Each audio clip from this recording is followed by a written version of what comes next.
Hello বন্ধুরা, কেমন আছো সবাই? আশা করছি সকলে ভালো আছো।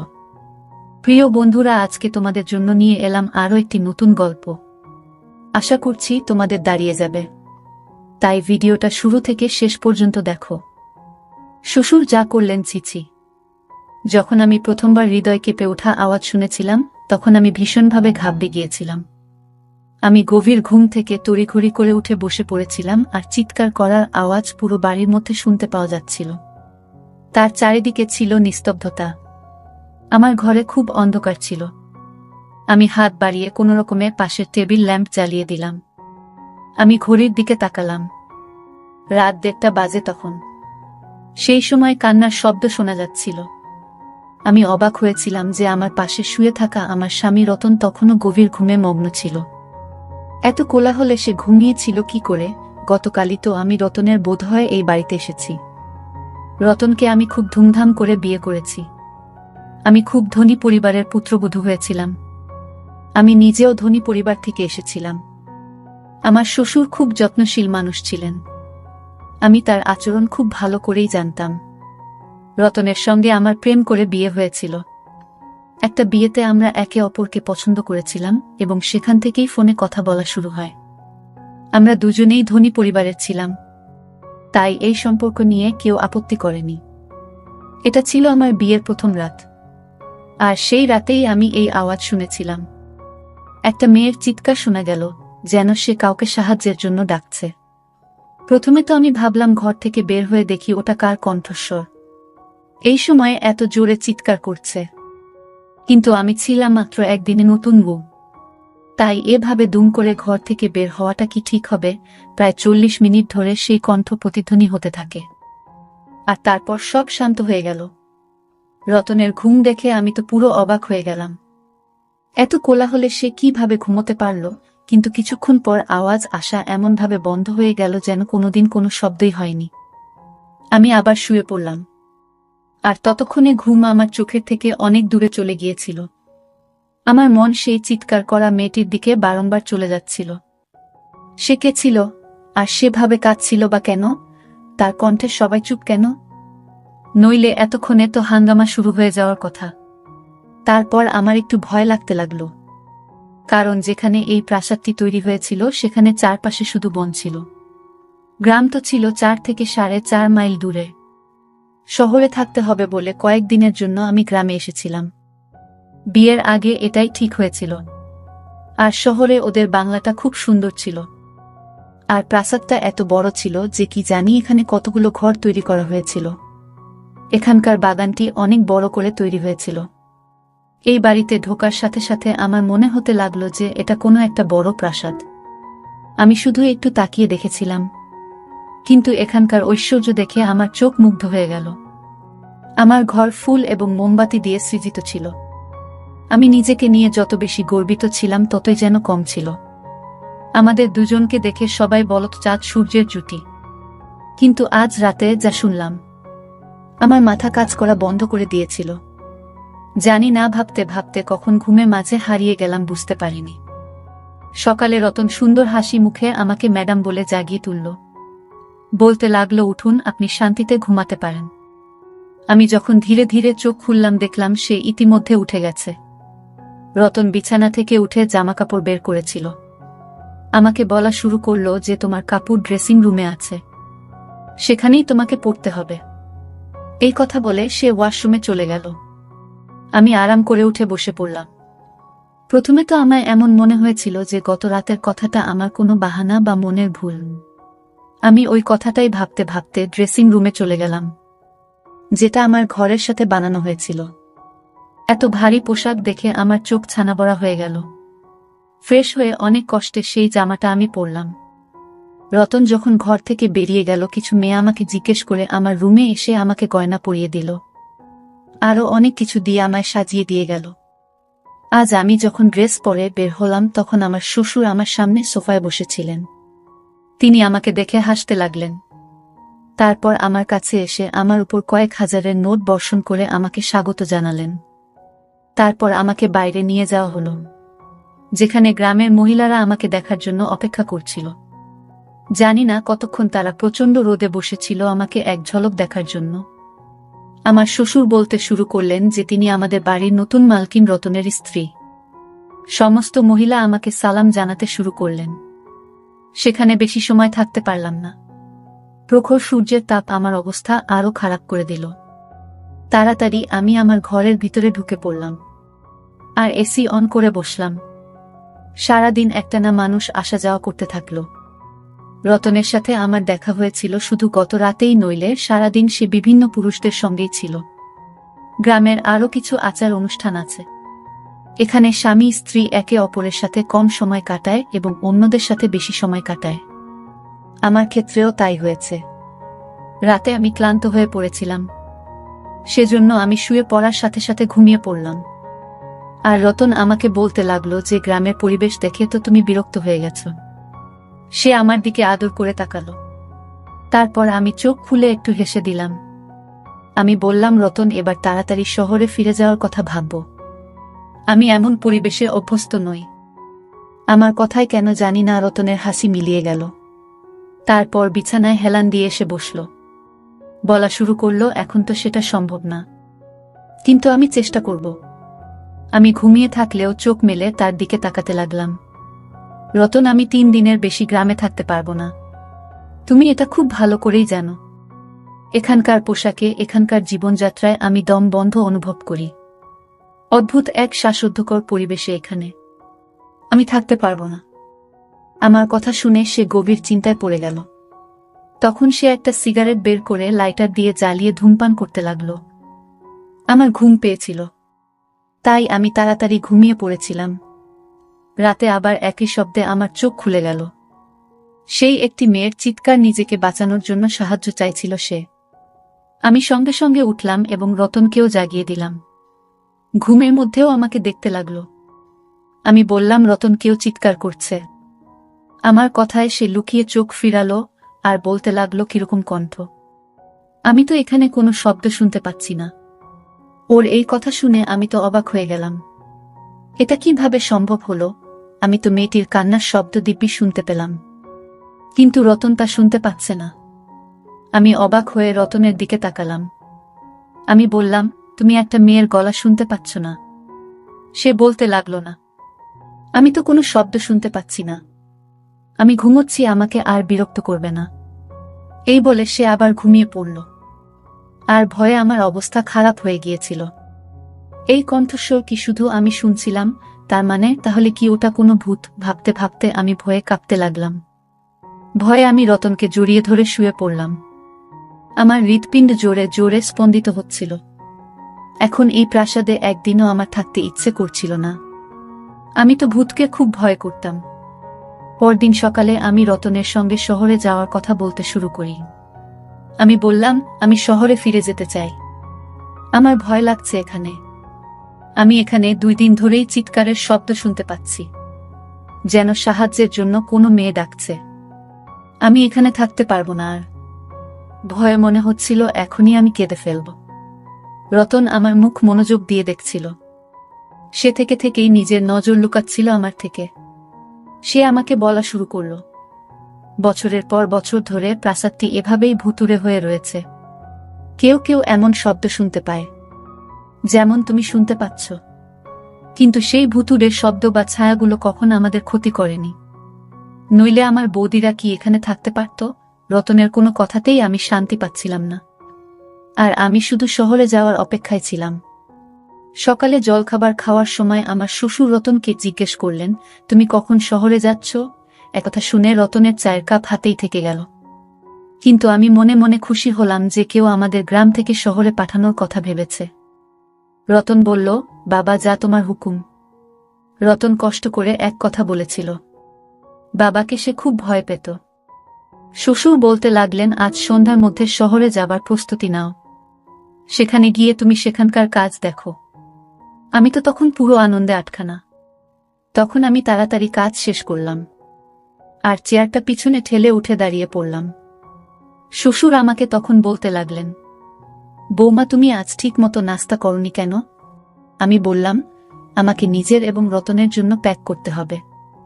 সন্ধ্যার মধ্যে সে সব কাজ সারতে সময় লাগবে আমার কথা শুনে শ্বশুর রতনের দিকে তাকাতে লাগলেন আর বললেন, তুমি বউকে বলেনি যে সে এখন এখানেই থাকবে?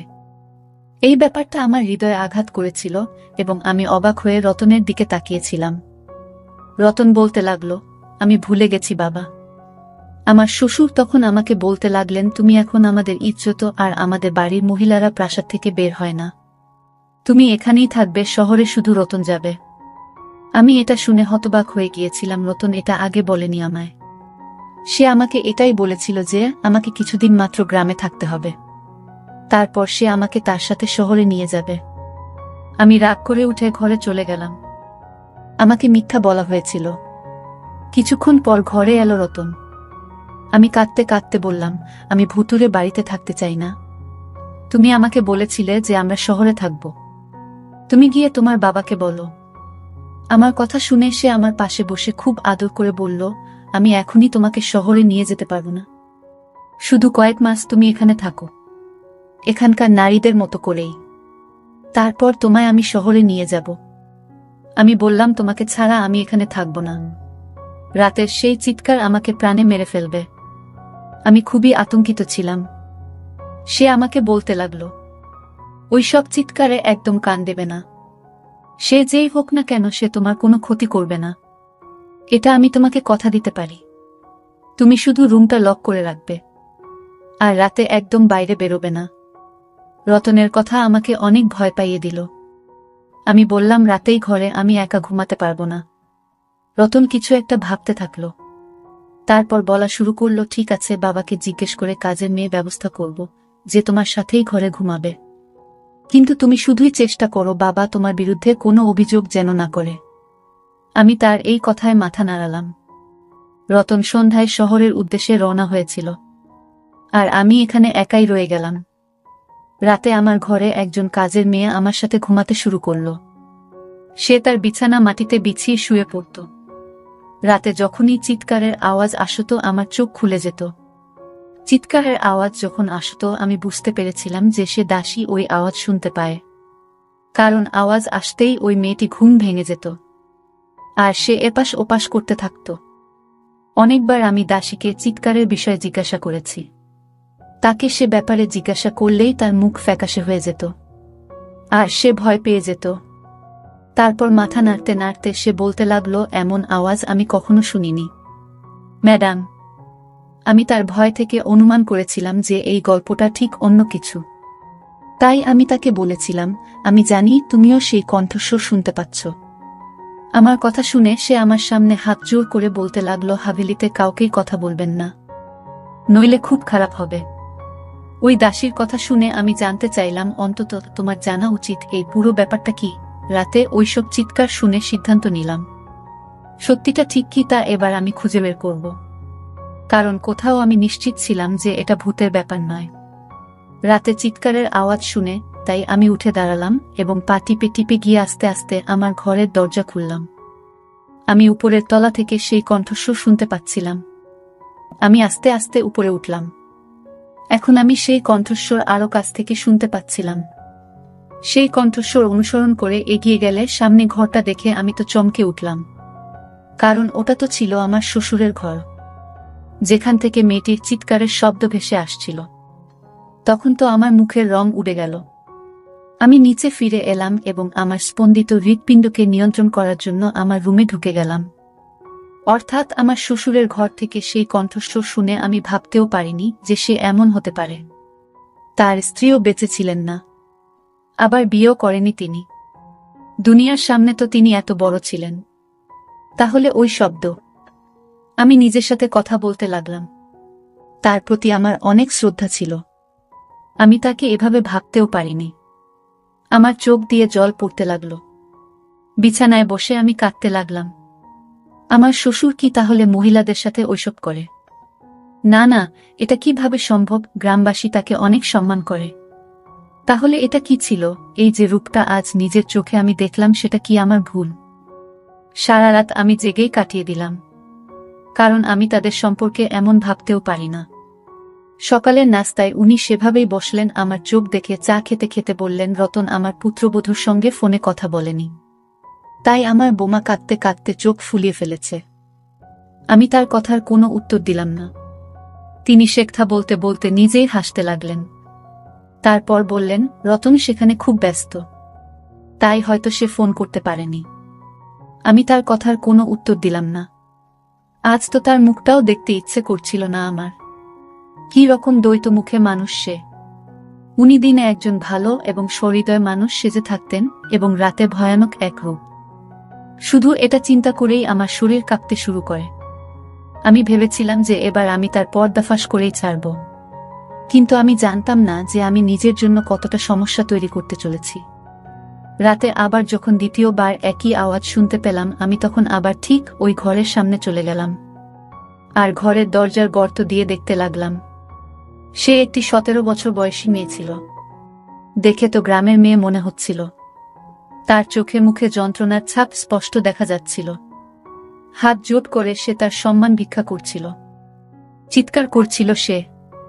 কিন্তু আমার শ্বশুর নির্দয়ভাবে তার সম্মানহানি করে। এর বেশি আমি দেখতে পাচ্ছিলাম না। আমি পিছনে ফিরে চলে আসলাম। যাই হোক, কোনো রকমে আমি সেই রাত কাটিয়েছি।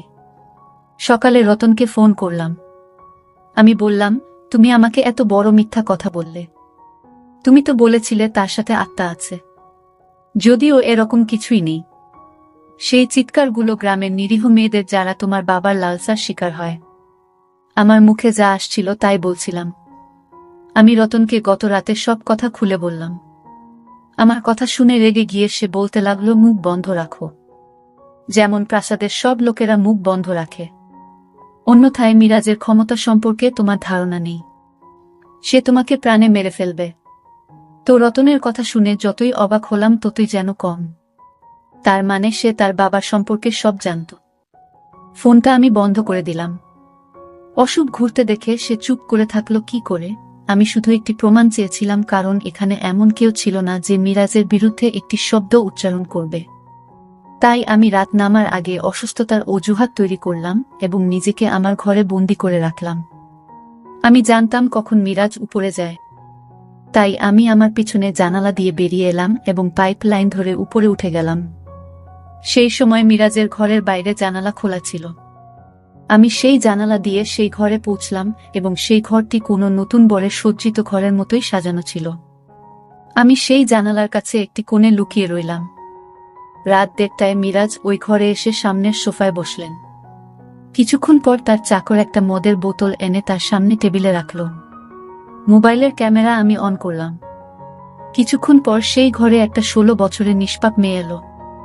সে কাঁদছিল। সে বারবার বলেছিল যে সে তার পরিবারের সদস্যদের কাছে যেতে চায়। চাকরটা মেয়েটিকে ধাক্কা দিয়ে ঘরের ভিতরে ফেলে ঘর বন্ধ করে চলে যায়। মিরাজ খুব আরামের সোফায় বসে মেয়েটির অসহায়ত্ব দেখছিল, যে কিনা অঝরে কাঁদছিল। মেয়েটি দরজায় ধাক্কা দিচ্ছিল, নিজেকে বাঁচাতে সাহায্য চাইছিল। তার আর্তনাদ প্রতিধ্বনিত হচ্ছিল প্রাসাদের প্রাণহীন দেওয়ালে। সেখানকার মানুষ এই নৃশংসতার সম্পূর্ণ নীরব ছিল। মেয়েটি দরজা ধাক্কা দিতে দিতে ক্লান্ত হয়ে পড়লে মিরাজের কাছে এসে হাত জোড় করে বলতে লাগল, আমাকে ছেড়ে দিন, আমাকে ছেড়ে দিন মিরাজ সাহেব, আমাকে যেতে দাও। আমি তোমার মেয়ের বয়সী, আমার প্রতি করুণা করো। ওর কথা শুনে শ্বশুর রাগ করে উঠে গেলেন আর ওর চুল ধরে রাগ চোখে তাকিয়ে বললেন, নিচু জাতের মেয়ে, তোমার এত সাহস যে আমার সামনে তুমি কথা বলো। আমি এবার তোকে বলি, আমার সামনে যারা কথা বলে তাদের আমি কি অবস্থা করি। এই বলে সে মেয়েটিকে প্রচণ্ড জোরে মাটিতে ফেলে দিল। তারপর তার পেটে লাথি মারতে লাগল। মেয়েটি যন্ত্রণায় চিৎকার করে উঠল। আর আমি এসব দেখতে পারছিলাম না। জানি না কিভাবে নিজেকে কন্ট্রোল করলাম। আমি ওখানে দাঁড়িয়ে আমি এসব দেখছিলাম। তারপর লোকটি মেয়েটিকে ধরে বিছানায় ছুঁড়ে ফেলল এবং সাথে সাথে সে তার সিগারেট জ্বালিয়ে মেয়েটির মুখে লাগাল। আমিও মেয়েটির চিৎকারের সাথে সাথে চিৎকার করে উঠলাম। মিরাজ সঙ্গে সঙ্গে সেখান থেকে পিছু হতে গিয়ে পিছনে ঘুরতে লাগল। আমার চিৎকার শুনে সে বুঝতে পারল যে ঘরে মেয়েটি ছাড়া অন্য কেউ আছে। সে আমাকে খুঁজে পাওয়ার আগে আমি এক জানালা দিয়ে বাইরে বেরিয়ে গেলাম। কিন্তু সে হয়তো আমাকে দেখে ফেলেছে। আমি পেশাদার গোয়েন্দা তো ছিলাম না, ছিলাম একটা সাধারণ মেয়ে। আমি যে রাস্তা দিয়ে এসেছিলাম সেভাবে নিচে নেমে পড়লাম। কিন্তু আমি ঘরের বদলে প্রাসাদের পেছনে চলে গেলাম। সেখানে গিয়ে লুকিয়ে পড়লাম। পুরো প্রাসাদের একটা হইচই অনুভব করলাম। অনেক পদক্ষেপের শব্দ শোনা গেল। একটা ঘন ঝোপের মধ্যে লুকিয়ে রইলাম আমি। অনেক চাকর টর্চ জ্বালিয়ে আমাকে খুঁজছিল। আমি তো শ্বাস নিতে ভুলে গিয়েছিলাম। আমার ভয় ছিল এখনই আমি বুঝি ধরা পড়ব। কিছুক্ষণ পর ওই চাকররা সেখান থেকে চলে গেল। তারা চলে যাওয়ার সাথে সাথে আমি স্বস্তির নিঃশ্বাস ফেললাম। আমি একটা গাছে উঠতে লাগলাম যেটা এই প্রাচীরের দেয়ালে লেগে আছে। গাছে উঠে দেয়ালের ওপাশে তাকালাম, যেটা ছিল ঘন জঙ্গল। আমি সেখানে ঝাঁপিয়ে পড়লাম। সেই জঙ্গল পেরিয়ে কোথায় পৌঁছাবো জানতাম না, কিন্তু আমি দৌড়তে থাকলাম। সকাল পর্যন্ত দৌড়ালাম। ম্লান আলো আসতে দেখলাম যে রাস্তার কাছে আমি পৌঁছে গেছি। একই সময়ে শহরের দিকে যাওয়ার জন্য একটি বাস যাচ্ছিল। সেই বাসেই বসলাম। সারাটা পথ আমার ওড়না দিয়ে আমি মুখ লুকিয়ে রাখলাম। শহরে পৌঁছানোর সাথে সাথে আমার বাবার বন্ধুর সাথে আমার দেখা হলো, যিনি পুলিশের এসপি ছিলেন। তাকে সেই ভিডিও দেখালাম আমি। আমার কারণে ওই গ্রামেই জঘন্য খেলার গল্প শেষ হয়ে গিয়েছিল। মিরাজের পাশাপাশি রতনও ধরা পড়ে। ওই লোকেরা গ্রামের যুবতী মেয়েদের সঙ্গে অন্যায় কাজকর্ম করে তাদের অন্য দেশে পাঠিয়ে দিত। আমি রতনের থেকে ডিভোর্স নিয়েছিলাম, কারণ এমন একজনের সাথে আমি আমার জীবন কাটাতে পারবো না। কিন্তু আমি খুশি যে আমার কারণে অনেক মেয়ের জীবন রক্ষা পেয়েছে।